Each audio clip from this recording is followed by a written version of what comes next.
I do not highly recommend what's going on in Athens, Georgia right now. Kirby Smart has completely lost control of his program from an off-the-field standpoint. I'm not going to pussyfoot around this thing. Let's call it what it is. It is a program that has run amok right now. Now, you can try to say, well, yeah, there's 24 traffic-related arrests over the last year and a half, but some of those are just common speeding tickets and some aren't. No. You had 2 members of your program die because you were racing. And instead of that being a wake-up call, which it should have been, you continue to have players on your team racing. So at some point, it falls on the head coach's feet. I get that you can't be around 115 players at all times and know exactly what they're doing, and you can't control young people's actions and all of this, but give me a break. Something's got to be done. You've kicked a guy off the team. You kicked a couple guys off the team. Kick more off the team. Send a message.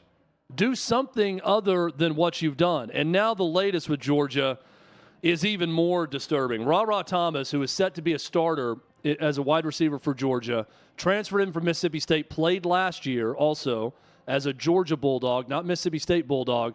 He was arrested at 3:26 a.m. for child endangerment and family violence. Now, that's bad enough. There's 6 different counts in these charges. That's bad enough on its face by itself.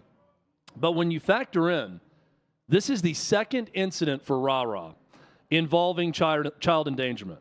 The first one was January of 2023, after he was already in Athens, Georgia, on that roster. He was charged with family violence and false imprisonment, arrested in that. He was arrested, and miraculously those charges were dropped, swept under the rug by someone. I don't know who, but it got dismissed. Charges were dropped on that one. So a Georgia fan might argue, well, you got to let the process play itself out. You can see charges drop. Probably didn't do anything wrong, right? Wrong. Because when it happens a second time and you get arrested a second time for it, I'm starting to think that maybe it's not the system that got it wrong the first time.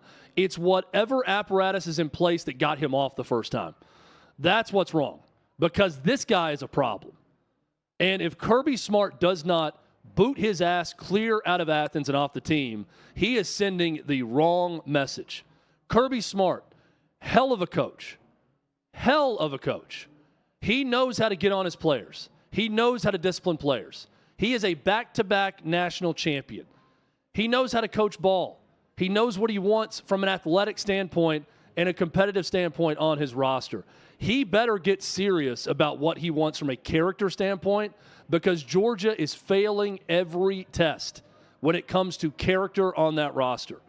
And if anyone ever earned and deserves a step back on the field with their record, it is the Georgia Bulldogs in 2024. This is a team that deserves a step back. This is a team that I honestly hope goes 8-4 this year, which would be a big, big disappointment in Athens with that roster. I think so highly of Kirby Smart, the coach, and Georgia, the program, from a talent standpoint, that all summer I have said it will be Georgia and Ole Miss playing for the SEC championship. I'm changing my prediction. Kirby Smart's lost control. Georgia's not playing for the SEC championship. Schedule's too tough. They got 4 road games against preseason top 10 teams. It's going to be Ole Miss and Texas. Texas is waltzing in with their Stetson hats, and they are going to roll right to Atlanta to the SEC championship game. Georgia does not have what it takes, because Georgia can't keep their asses from getting arrested off the field. And ultimately, that is a Kirby Smart problem, and Kirby Smart's going to have to address it. And I think Kirby Smart's a very smart guy and a very good football coach. And if he takes a look in the mirror, he's going to see, I need to do more to clean this up. And it starts by kicking Ra Thomas off the team. This is a second incident. It's very, very serious allegations going on here. He needs to be dismissed immediately. Davey Hudson is alongside with us. Davey, we were discussing this story a little bit earlier today. I don't think anything with Kirby Smart on the field, recruiting, any aspect of his win-loss record, certainly the national championships, there's nothing on the field that I'd point to and say, this guy isn't an excellent coach. He is possibly the next Nick Saban of the next 15 or 20 years. Very fair the to way say. he's got it set up at Georgia, right? But this is a big black eye. Am I missing something on this story? Oh, it's more than just a black eye. I mean, let's take this story aside. Chad, you've talked about the culture problems. A couple of years ago, we did a segment called Graduated or Arrested. In that segment, I would just throw out a name of a Georgia football player, and you had to guess if he graduated or he got arrested. There were a lot of people that were on the arrested list. But we go back, you talk about Rah-Rah. This isn't his first instance where he's had an issue like this, and it just continues to boil over. I'm 100% with you on Georgia won't be in the SEC championship just simply because the culture issues are going to continue to boil over.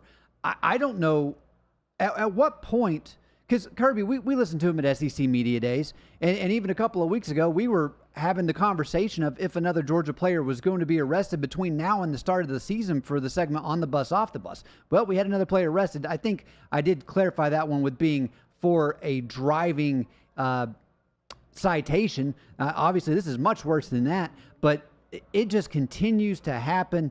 There is no control within that locker room. And at which point does the conversation happen of, do you just have to fire Kirby Smart aside from the on-the-field results? I mean, he would have to be arrested twice of these charges that Rah-Rah Thomas has been arrested for, I think, before any talk of getting rid of Kirby Smart would happen. Well, I get because it. he wins too much. Like, it's I get what you're saying, and it's a real problem within that roster. And I'll say this, Rah-Rah Thomas is a great player. I mean, he's going to be one of the top options receiving targets for Carson Beck this year. So if they kick him off the team, which they should, that's a big loss on the field for Georgia. But just a reminder of that schedule. They play neutral site. It's in Atlanta, not really neutral, but they play Clemson to open the season. They go to Kentucky, currently 23rd ranked team in the country, to Alabama, 9th ranked team, to Texas, 4th ranked team, to Ole Miss, 6th ranked team. They get Tennessee at home.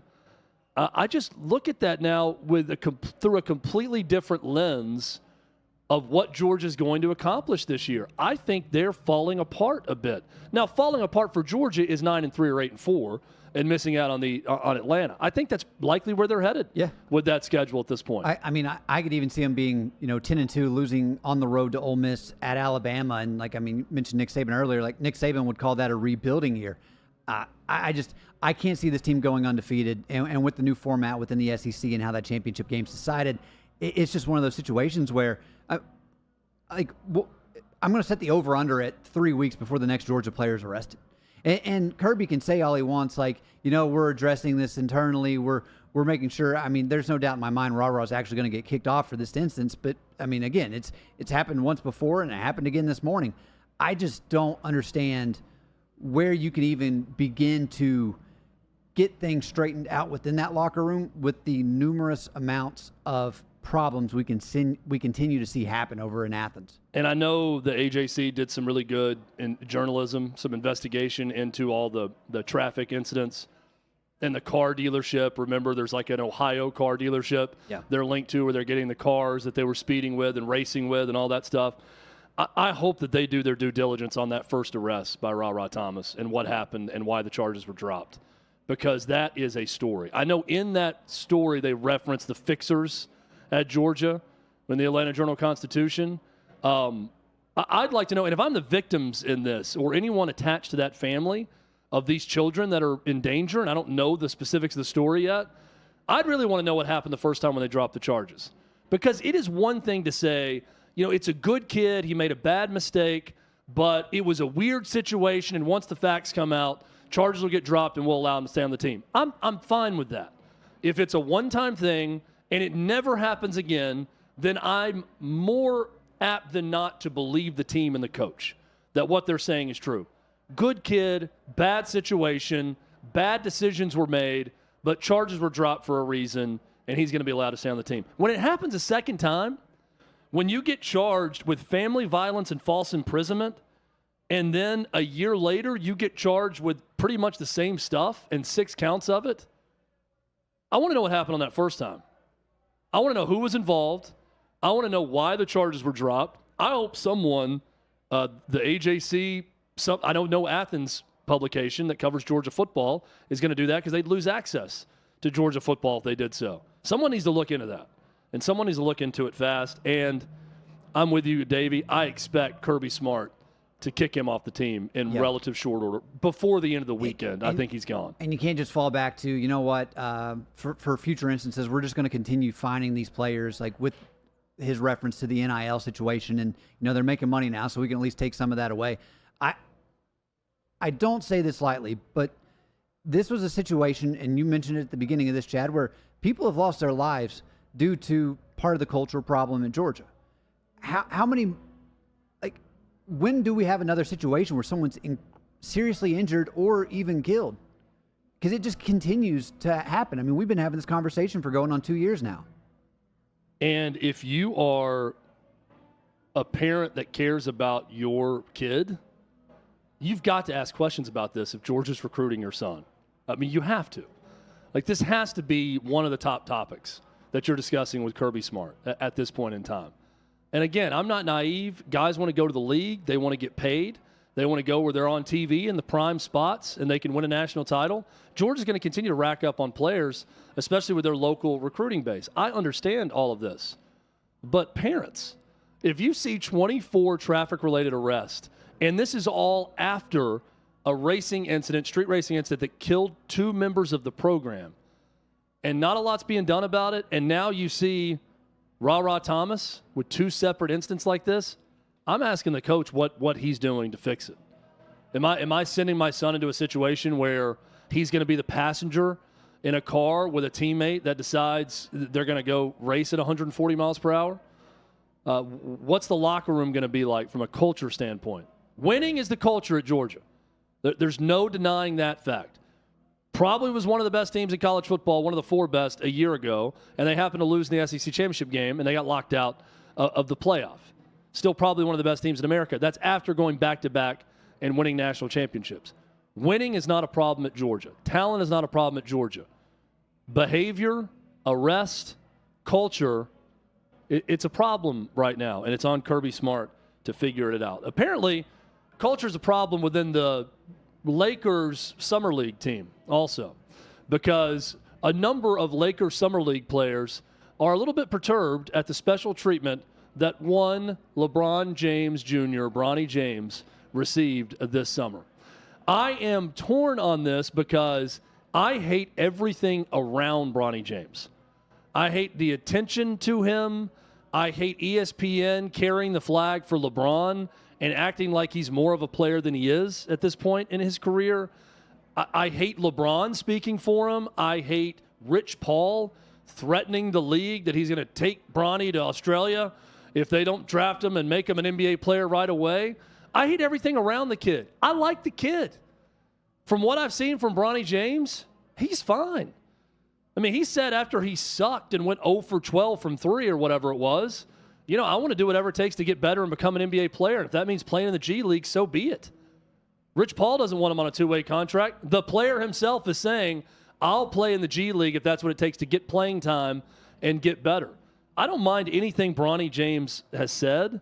So I want to cut him a little bit of slack here, Davey, only because it's not his fault if everyone around him is treating him a special way or the media treats him a certain way and it looks like he's getting special treatment. It looks like it because he is, but I don't know that he's asking for the special treatment. No, everything I've seen from Bronny seems to be, I'm going to sit back, learn the process, just go through the ropes, but we continue to see his coaches, his agent, and his father continue to tout no, Bronny's able to do this, and this.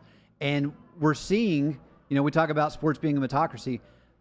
When he gets on the court, he's not up to snuff of the other players that are on the court. And most of these guys weren't even drafted. They're undrafted rookies that are just trying to do whatever they can to get their foot in the league. And this guy who's not ready to be in the NBA, potentially not even the G League, is just getting everything spoon-fed to him. And so you're going to start to see a situation where, the players are going to get frustrated with what's happening because they understand this kid shouldn't be here, yet here he is, and he's taking an opportunity away from someone who actually deserves it. I completely agree. And I get it. I understand. I'd be pissed off, too, if I was one of the other players. But I can't blame Bronny for the way others are treating him and the way his dad talks about him and his agent and all of that. So I'm going to cut him some slack. But, yeah, it's a bad situation for the Lakers. It doesn't seem like anything's happened where people within the locker room have confronted Bronny, but they're talking about him behind his back. Like, you could tell that those conversations are taking place. And, again, I think it was the U.S. Sun that reported an anonymous Lakers player, like, went on record or didn't go on record, but told them, like, hey, this is the current situation. Like, everybody's getting frustrated with what we're seeing within the Lakers organization, particularly whenever it comes to Bronny. And we've all been in that situation where, for whatever reason, someone or a group just does not like you. Whether it be in college, in your fraternity, in your friend group, on the floor of your apartment complex, when you start out working at a job, whatever it is, there's just someone who you've done nothing to them, but you know they don't like you for one reason or another. Either you got special treatment, or you get to do this, you get to do that. That's life, and we've all had to deal with it at some point. So I cut him a little grace and a little slack on that part, because I don't know that any of it is his fault. But we'll see. It's the people around him. Yeah. People around Dak Prescott and the Cowboys, I'm not sure how confident they are in him. This is the final year of his $160 million contract. I'm shocked he's already been in the league 9 years, by the way. I think he's going into his 9th year. Crazy to think about Dak Prescott's been around that long. But at his press conference yesterday at Cowboys camp, he said, and I quote, in fact, we have video of it. So let's show you what Dak Prescott had to say. It's a two-way street that they have once, I have once. I think I've deserved that, understanding that this is a business. And obviously I want to be here. Talking about growing up, this is where I've become a man. So, but at the end of the day, it's a business. And, when I'm going to say it, I want to be here, but when you look up, all the great quarterbacks I watched played for other teams. So my point in saying that is that's not something to fear. That may be a reality for me one day, may not be my decision. So that's the freedom that I have is be where your feet are, make the most of it, be confident in yourself, make your team better.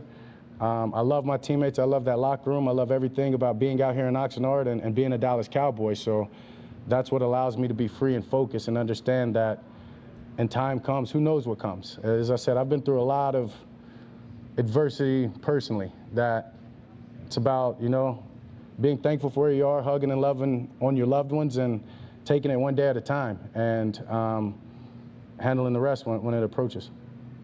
It's going to be a good quote when you have to pause, look to the side to whoever your agent or representative is, and then go ahead and say it anyways. I probably shouldn't say this, but I'm going to say it anyways. That's when you're going to get a good quote. That's a good one from Dak Prescott. He's 1,000% right. There's nothing he said that's wrong. It may not even be his choice. And the fact that he's coming to grips with that, even though he wants to be a Cowboy, that's smart, because honestly, I think both the Cowboys and Dak Prescott are going to be better off after this year when he goes to another team. Dak Prescott's going to become, if not the hottest, one of the hottest quarterback free agents on the market. He'll go somewhere. He'll start immediately for a quarterback-needy team. And I think a break for those two isn't going to be a bad thing, because I don't see Dak Prescott as a guy who's going to win a Super Bowl for the Cowboys. Davey? You look at it and talk about, making that pause right there. It's one of those things he knows whenever that I'm doing that, like, this is really going to get the headline stirring. People like us are going to be talking about it on air. It's a situation where I think, Dak, some of the biggest issues with the Cowboys haven't exactly been his fault. And at this point, if he's actually wanting to chase a Super Bowl, he's probably got better luck elsewhere. No doubt. No doubt. And we'll be watching, because what does America do when the Cowboys play? They watch. Fox reaps the benefit of that every Sunday in that 3:30 window. We know that.